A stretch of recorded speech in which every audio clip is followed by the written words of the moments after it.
Sun, sea, and over 3,000 years of history. This is Athens. It's Africa hot here. Luckily, there is a refreshing reprieve, and it's called the Athens Riviera. Just a 20-minute drive from the city center, this is where Athenians and I go to cool off. Let's go surfing. Which I have never done before, so this is how I'm going to start my perfect weekend in Athens. This is Vouliagmeni Beach, considered the jewel of the Greek Riviera. It gets about 300 days of sunshine per year, so it's a great place to enjoy the water.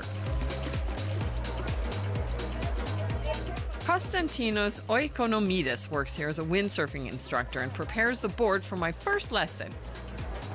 What are the main things I need to pay attention to? I've never done this before. So actually windsurfing is about the wind. So you have to be careful with the wind and also the balance. You have to be very good with your legs, working with the legs up on the board, and to stay calm and stay all the thing with the sea is to stay calm and just enjoy the sailing, because windsurfing is sailing. Okay. Hey, I'm sailing. Sailing. So, let's go behind. Sail behind. Well, I was sailing. This is harder than I thought. Very nice. I knew that was going to happen. Instead, I try my luck at stand-up paddleboarding, which is much easier.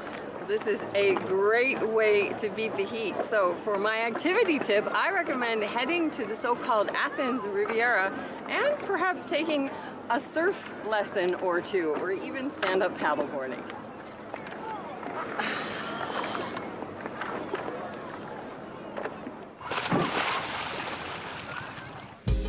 After cooling off, I head back into town for some shopping. Athenians, even the four-legged ones, know how to stay cool in this heat. Light summer dresses and, of course, sandals are an absolute fashion must.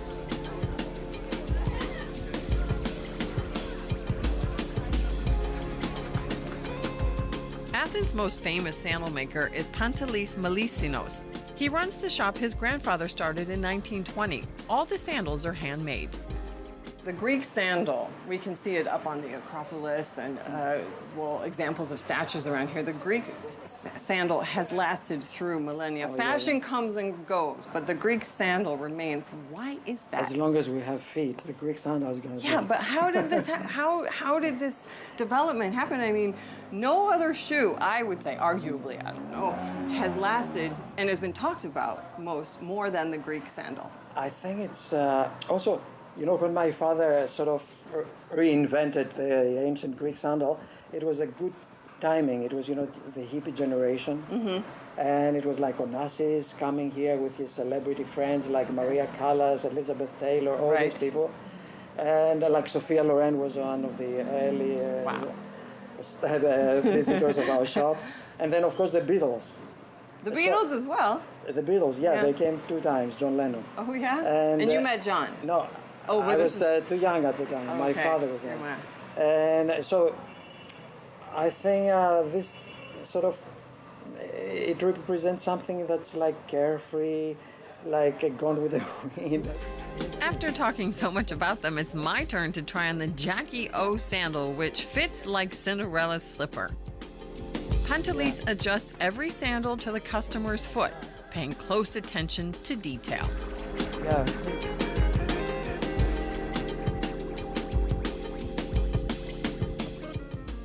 Ladies and gentlemen, this is my shopping tip for a perfect weekend in Athens.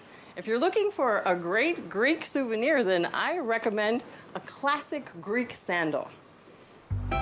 And finally, as day turns into night, it's time to start thinking about what to have for dinner. I choose a Greek tavern-style restaurant which serves traditional food. The restaurant fills up quickly, which is always a good sign. The owner, Maria Soutou, is also the chef here and explains to me some of the ancient cooking methods she uses to prepare her meals. Maria is the owner here at the Klimataria. It's a traditional tavern that has been here since 1927. Exactly. Yes, and she's been the owner for the last 15 years, and you specialize in not just these traditional dishes, but you have your own take on other traditional Greek dishes. Yes, because Greek cuisine is very rich in dishes. There are uncountable dishes and seasonal ones. Okay. It is not only Greek salad, tzatziki, souvlaki. No, Yes. a lot of other things. I know. All right, well, let's go find out what else is on offer besides, what did you say? Greek salad, tzatziki, and souvlaki. But I want to at least test your moussaka. Moussaka, my own version of moussaka. Your own version, yeah. She has a reputation around here for having really good moussaka. All right, let's go check it out. Everything here is homemade, cooked with local ingredients. Maria's dishes reflect the traditional atmosphere of the restaurant.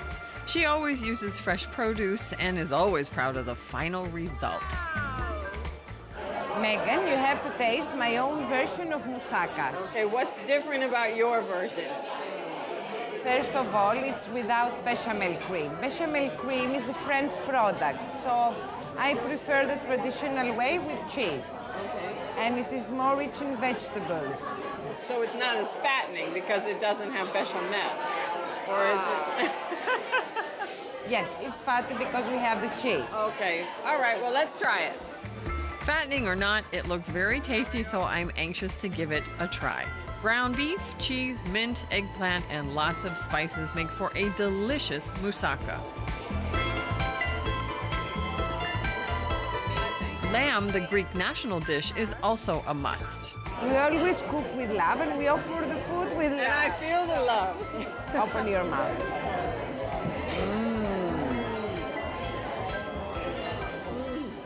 The recipe is very simple.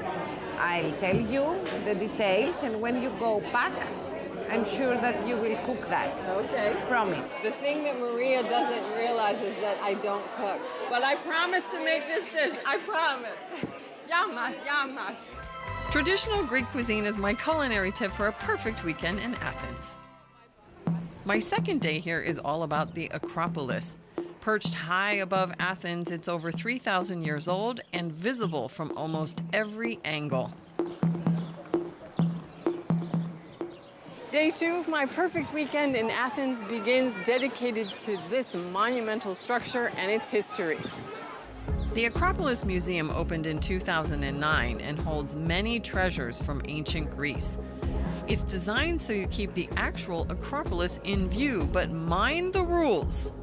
Don't touch the marble. Each figure here tells a story from Greek mythology. This collection, however, isn't complete. The museum's director explains to me where the missing pieces are.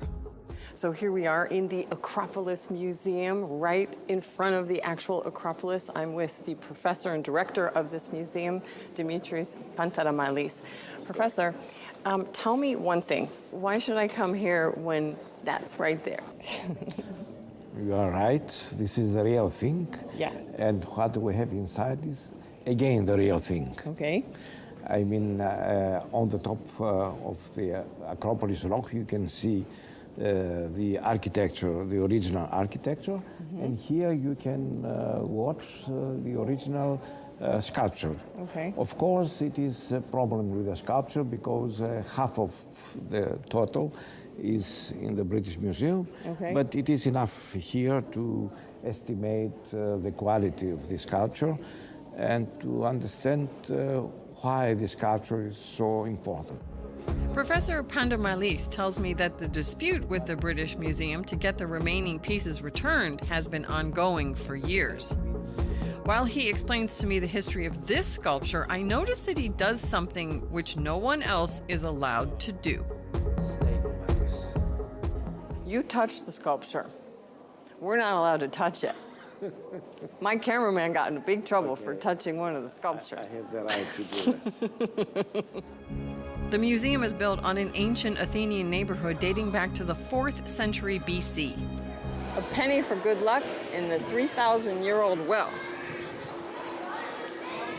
Yay, I made it. Good luck for the next 3,000 years.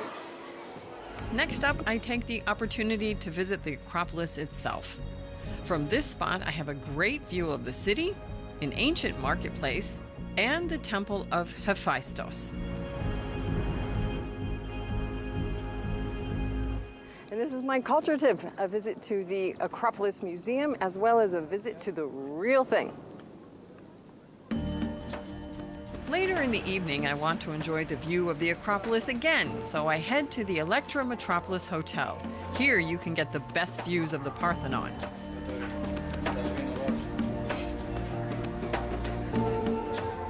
But I would rather enjoy the views than decipher this menu.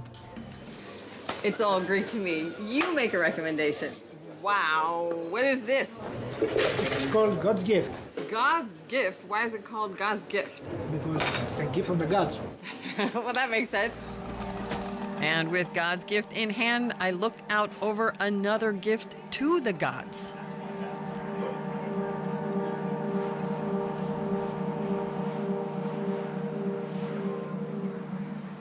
And this is my special tip for a perfect weekend in Athens, watching the sunset over the Acropolis from one of Athens' rooftop bars.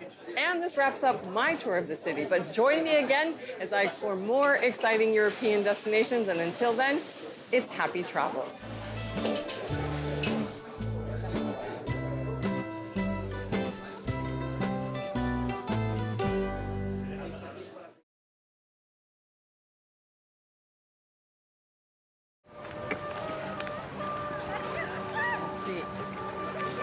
If the water's too cold, I'm not going in.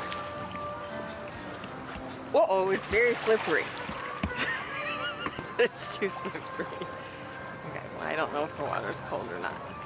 All right, let's go test it over here. Let's go. Now I'm all wet. I'm not having fun anymore. Can we please repeat this? Cut. Okay, so I learned the basics. Now I want to try the paddleboard. Okay, throw it down because we're gonna go across. Nice, very nice. Okay, I get down now. Okay, I'm rolling. Wait. And this is also my special tip.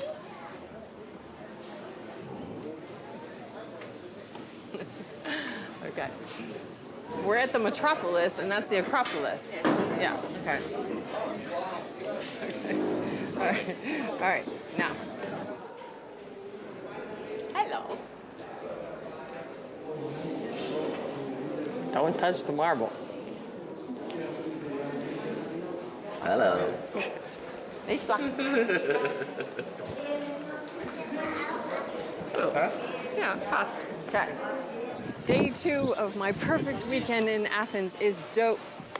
Doggy. Once again, do it again, do it again. Okay. What are you doing? You're gonna go to the Acropolis? It's too hot for you.